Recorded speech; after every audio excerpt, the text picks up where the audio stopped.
তো যেমনি ভাবনা তেমনি কাজ। হঠাৎ করে আমার খুব বিরিয়ানি খেতে ইচ্ছে করেছে। হেই গাইস, কেমন আছে সবাই? আশা করি সবাই ভালো আছো। আমি খুব ভালো আছি। তো হঠাৎ করে আমার বিরিয়ানি খাওয়ার ইচ্ছে। তো বাজার থেকে আমি হাফ প্লেট বিরিয়ানি আনিয়েছি। তো এটার দাম নিয়েছে 100 রুপিস, মানে 100 টাকা। তো তারপর দেখো এর সাথে দিয়েছিল চাটনি অ্যান্ড পেঁয়াজ।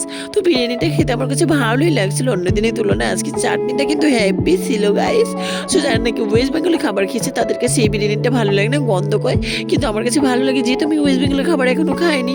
তো তোমরা কমেন্টে জানিও ওয়েস্ট বেঙ্গলের খাবারটা কেমন হয় খেতে। কিন্তু আমার কাছে এইটাও ভালো লাগছে, কিন্তু ওটা হয়তো আরও বেশি টেস্ট দেবে, ওটার কালারটা আরও বেশি সুন্দর হয়। সো দেখো এখানে চাটনিটা ঢালতে গিয়ে আমার অবস্থা খারাপ হয়ে যায় গাইস। সো চাটনিটা যেই আমি ঢালছি অমনি অল্প চাটনি পড়ার পর আমার বিছানাতে পড়ে যায় চাটনি। আমার বিছানার সাথে সাথে আমার পায়েও কিন্তু পড়ে যায়, যেহেতু আমি বসে বসে চাটনিটা ঢালছিলাম। বিছানা পরিষ্কার করে নিলাম, পাটাও পরিষ্কার করে নিলাম। সো তারপর দেখো এক টিফিন চাটনি খেয়ে দিয়েছে। ও মাই গড, আচ্ছা চাটনিটা অন্য দিনের তুলনায় আজকে বেশি হেভি ছিল। সো সাথে পেঁয়াজ দিয়েছে, পেঁয়াজটা আমি ঢেলে নিয়েছি। সো তারপর দেখো এক টিফিন বিরিয়ানি খেয়ে দেখছি কেমন লাগে খেতে। তো আমার কাছে ভালো লাগছিল।